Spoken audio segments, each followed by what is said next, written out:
Hi, I'm Miles Pratt of the Values Partnership, and this video series is about how to deal with bad news well.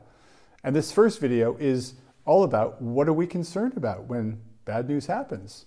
And the idea for the series was really given to me by a client who asked me a question. He said, Miles, look, I've had this big drop in revenue. How do I tell my boss about it? You know, we've always grown by 25%. We've never had this conversation.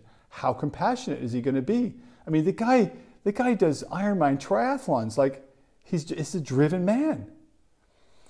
You know, my client is a very confident, cool, collected man. And you never know it, but you know, he then admitted to me that he avoids conflict and he hates difficult conversations, avoids them like the plague. And, you know, fortunately, he could see as we kept talking that his avoidance comes from fear of negative things that happened to him in the past. And that his fear of the conversation had actually nothing to do with his boss doing Ironmans, you know?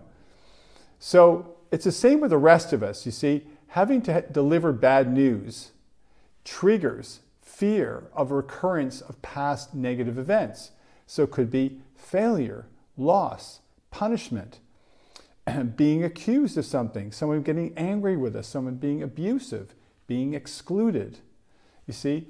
And it happens so quickly on an unconscious level. And that's when our avoidance behavior kicks in. Like, how can I deflect this? How can I blame somebody else? Maybe I can deal with this through email. We don't even have the conversation. You know, some people even try to make the boss feel better, but none of it leads to a productive conversation. So we do ourselves a favor by talking to someone to figure out what is it from the past that makes us afraid to have these conversations, or makes us worried, or makes us concerned, limits our freedom. So for me, it's my year 2 teacher, Miss Morrow, with the big beehive hairdo. You know, this is back in the early 60s. And Miss Morrow would sometimes ridicule me in front of the class for being stupid. And so when I'm going to have a difficult conversation, when something kind of bad happens, I go right back into Miss Morrow. And knowing that about myself gives me some freedom. It helps me to put that to one side and just deal with the person in front of me. Now, fortunately, my client also, he got to realize that the stuff from the past had nothing to do with this conversation he wanted to have with his boss about revenue.